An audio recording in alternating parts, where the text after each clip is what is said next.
नमस्कार दोस्तों आपके अपने चैनल लॉ विद आदित्य में आपका स्वागत है। दोस्तों ये इंडियन कॉन्ट्रैक्ट एक्ट भारतीय संविदा अधिनियम पर आधारित वीडियो है। मिसलेनियस वन लाइनर है, बहुत ही इंपॉर्टेंट वीडियो है।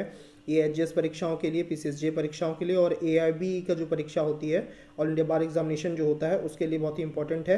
तो दोस्तों वीडियो स्टार्ट करेंगे, वन लाइनर है ये, लेकिन उससे पहले आपसे रिक्वेस्ट है कि आप हमारे चैनल को अब तक लाइक, सब्सक्राइब और शेयर नहीं किए हैं तो ऐसा जरूर करें और राइट साइड का बेल आइकन जरूर प्रेस करें ताकि नए वीडियो अपलोड होने पर नोटिफिकेशन आपको मिल जाए।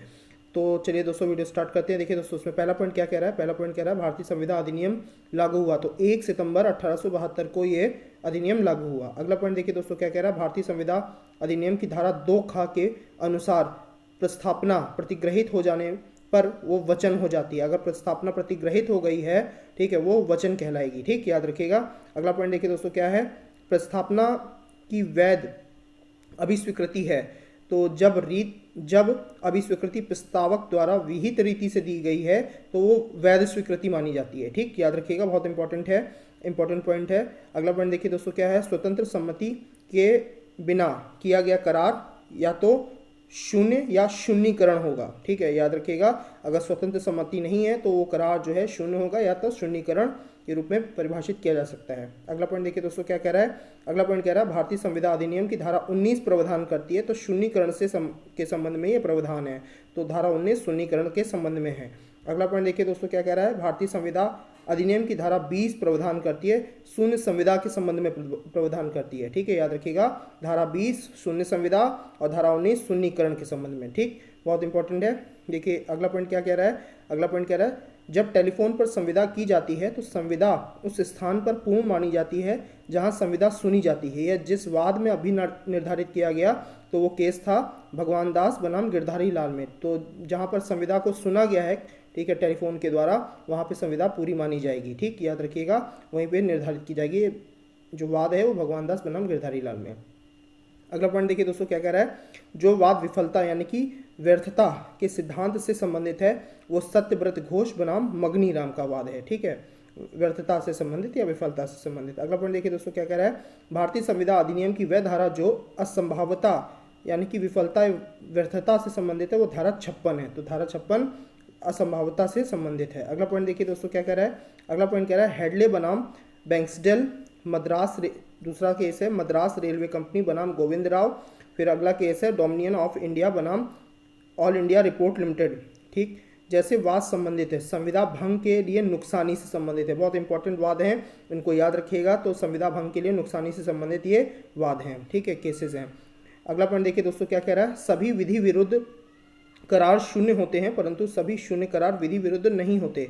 यह कथन व्याख्या करता है केवल वे करार जिनका उद्देश्य या प्रतिफल विधि विरुद्ध हो विधि विरुद्ध करार के रूप में माने जाते हैं। तो अगर विधि विरुद्ध प्रतिफल है तो वो विधि विरुद्ध करार के रूप में माने जाएंगे। ये स्लोगन याद रखिएगा, बहुत इंपॉर्टेंट है। अगला पॉइंट देखिए दोस्तों क्या है। जो करार जिनका उद्देश्य या प्रतिफल विधि होता है उनका उल्लेख जिस धारा में किया गया वो धारा 23 है। ठीक, याद रखिएगा।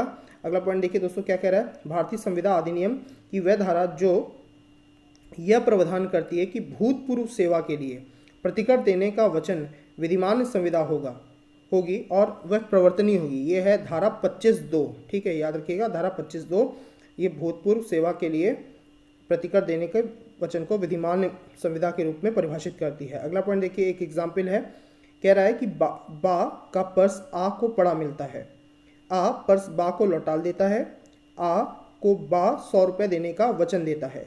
यह करार शून्य नहीं होगा जिस धारा के अंतर्गत, वो धारा है धारा 25(2) यानी कि भूतपूर्व सेवा के लिए। ठीक है, 25(2) के अंतर्गत ये करार शून्य नहीं माना जाएगा। अगला पॉइंट देखिए दोस्तों क्या कह रहा है। संविदा के नवीन, ठीक है, विखंडन और परिवर्तन, ठीक, प्रभाव का वर्णन जिस धारा में उल्लिखित है वो धारा 62 है। ठीक है, तो धारा 62 में नवीन, विखंडन और परिवर्तन का उल्लेख किया गया है। अगला पॉइंट देखिए दोस्तों क्या कह रहा है। अगला पॉइंट कह रहा है संविदा करने के लिए सक्षम पक्षकारों का उल्लेख जिस धारा में मिलता है वो धारा 11 है। अगला पॉइंट देखिए दोस्तों क्या कह रहा है। मृत्यु कारित करने की धमकी देकर संपत्ति से कब्जा हटाना अर्थात प्रपीड़न जिस धारा में परिभाषित है वो धारा 15 है। इंपॉर्टेंट है, धारा 15 प्रपीड़न से। अगला पॉइंट देखिए दोस्तों क्या कह रहा है। भारतीय संविदा अधिनियम की धारा 32 के अनुसार भविष्य की अनिश्चित घटना के घटित होने पर आश्रित समाश्रित संविदा प्रवर्तित की जा सकती है यह घटना जब घटना घटित हो जाती है। ठीक है, याद रखिएगा।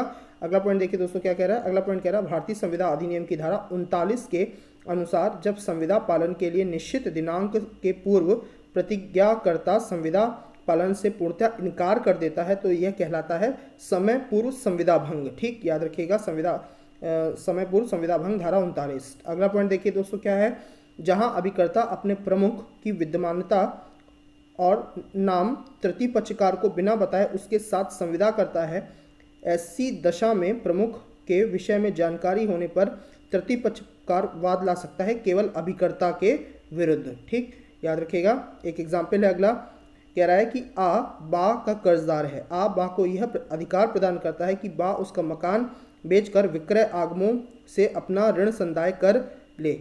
इसका तात्पर्य यह है कि आ अभिकरण का प्रतिसंहरण नहीं कर सकता और अभिकरण आ की मृत्यु पर प्रतिसंहरित नहीं होता है।